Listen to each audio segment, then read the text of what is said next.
Welcome to our new video where we will explain to you everything you need to know about the STCW Basic Safety Training for all seafarers. My name is Marie and I'm an instructor for the Basic Safety Training at Mayday Academy. So first of all, what is STCW and what is Basic Safety? STCW and Basic Safety is not exactly the same thing. Basic Safety is one training which is covered by the STCW Convention, which reads International Standards of Training, Certification and Watchkeeping for Seafarers. This is basically the legal framework for all kinds of maritime training, meaning that STCW covers everything that seafarers must learn in order to fulfill different positions on board. For example, when you want to do your master's license later on, or your deck officer's license, this is STCW. Also, if you go for a marine engineering license, this will be STCW. Same is true for the proficiency in survival craft and rescue boats, and for the advanced firefighting, as well as mandatory trainings for certain special kinds of ships, such as tankers, passenger vessels, and many others. And of course, the basic safety is also part of the STCW syllabus. And this basic safety training will be the first thing you have to do when you want to pursue a maritime career on board. Basic safety training is required for all seafarers performing tasks in the field of ship safety or environmental protection, which virtually applies to all crew on board.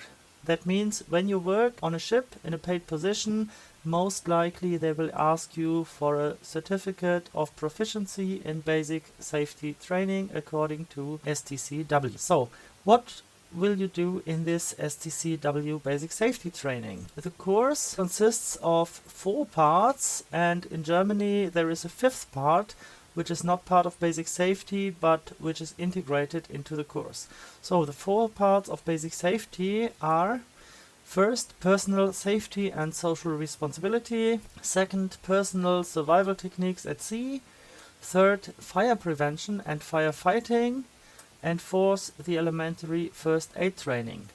In Germany there is a 5th part integrated, which is the security related training, which is also required for most seafarers working on ships. So the first part, personal safety and social responsibility. First of all, we will talk about the legal framework of maritime safety, which mainly consists of the so-called 4 pillars of international maritime regulation.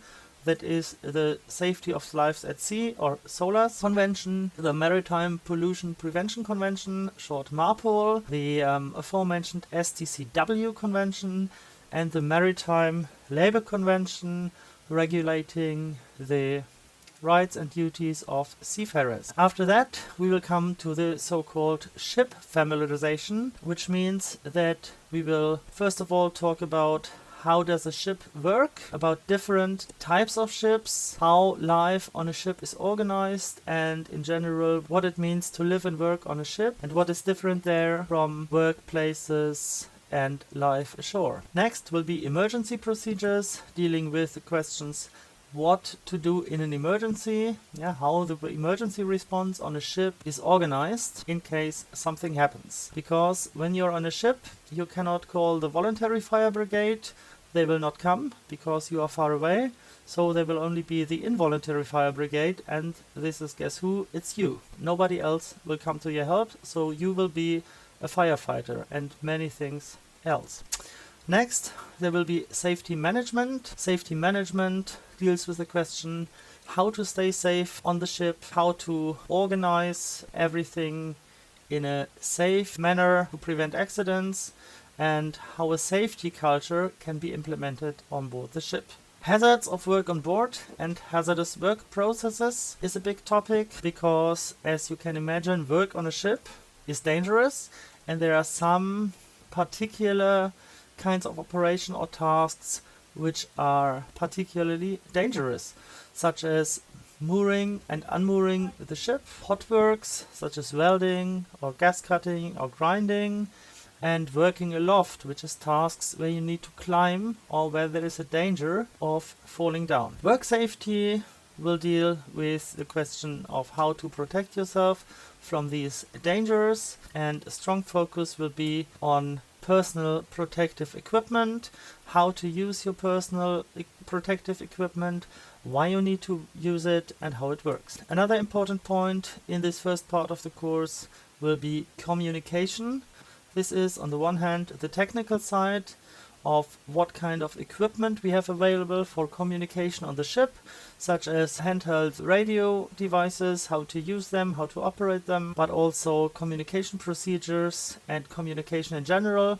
So how to communicate effectively on the ship with your fellow crew members, with passengers, and how to make sure that everybody can understand you and that you understand everything. And the last topic of this first part will be the social relations on board.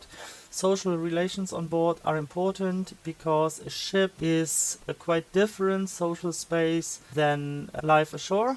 Yeah, a ship is an isolated space where you cannot just get away, so you are more or less trapped with the same people all day around, which has of course consequences for the social relations on board. The second part we will do on Wednesday and Thursday of the first week is personal survival techniques at sea.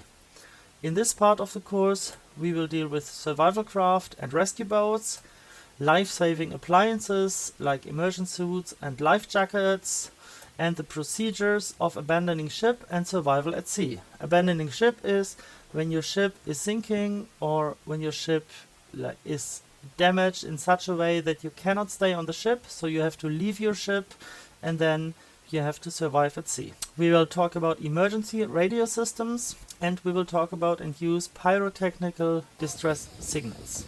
In this part we will have theory sessions in the morning, and in the afternoon you can practice what you learned in the morning in real life in the Baltic Sea. And these practical exercises we will climb into the sea with our immersion suits. You can see it here. We will do some exercises like moving in a group and perform some of the maneuvers. You can see here. You will learn how to operate a life raft and then how to flip over a capsized life raft which is turned upside down to make it upside up again. You will also learn how to launch and recover different types of lifeboats, and finally we will go to sea together and you will learn how to steer and maneuver a lifeboat. Part 3 will be elementary first aid. This is usually done on the Friday of the first week, which contains the legal framework of first aid. Why do we have to administer first aid in an emergency and how all this is regulated on a ship.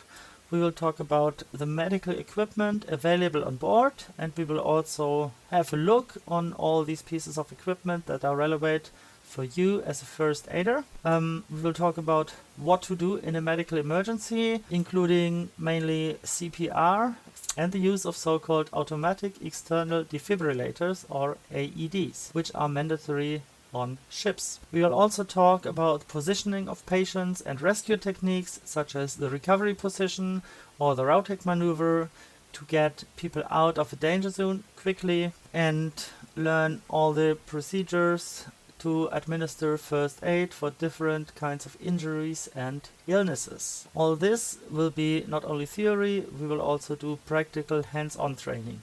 The second week is dedicated to firefighting and fire prevention, as well as to security-related training. In the firefighting part, we will discuss the question, what is a fire and how does it work? Because this is what we know in order to know how to knock it down. We will talk about fire prevention, which is the question of how not to start a fire. And we will talk about all the procedures and equipment needed if we have started a fire, despite all these fire prevention measures. This is fire fighting equipment, fire extinguishers. You will not only learn about them, you will also use them. Fire extinguishers and other firefighting equipment, and you will use it to put out several kinds of different fires. Next, we will deal with the personal protective equipment you use for firefighting, with a focus on the self-contained breathing apparatus, the SCBA. These self-contained breathing apparatuses are needed when you have an atmosphere that you cannot breathe. You will use these devices in the course, you will learn how to operate them, and you will also do an exercise in a container parcours that is filled with fog, so you cannot see too much, and it simulates a room full of smoke, and you will have to find your way through this smoke-filled room using your self-contained breathing apparatus. And at the end of the firefighting part, we will do the so-called real fire exercise, where we will start fire inside our fire training container, and you will have the task to put the fire out with all the techniques and all the equipment you learned how to use before. This is it for basic safety, and then there is another day dedicated to security related training. Security is not the same as safety. While safety deals mainly with protection from accidents, security deals with the protection from deliberate action of people. So if an accident happens because someone makes a mistake, this is a safety issue, but when someone wants to harm us and attacks us and we protect ourselves from that, this is called security. In the security related training, we will talk about the legal framework, which is mainly the ISPS code. We will discuss security threats to shipping, such as piracy, armed attacks, theft, smuggling, and so on. We will learn about the obligations shipping companies and port facilities have under the ISPS code to implement security. We will talk about how to react to piracy and armed attacks, and discuss the security duties and responsibilities you will have as crew members on board. Last but not least, a very important point of the security related training is cybersecurity, where we will learn how to protect ourselves and our ship from cyber attacks. After successful completion of the course and the proof of competency by completing the exam, you will be entitled to apply for 2 certificates of proficiency, which is the Basic Safety CFP and the Security Related Training CFP. We will give you a certificate of attendance, which you can then submit to the German Federal Maritime and Hydrographic Agency, BSH, and they will issue you the 2 certificates of proficiency. I hope you found this video useful to get informed about basic safety and the first steps in your maritime career. If you want to stay informed about maritime safety and how to stay safe at sea, consider following our YouTube channel and subscribing, and also check out the other videos here. Yeah, that's it. Bye bye!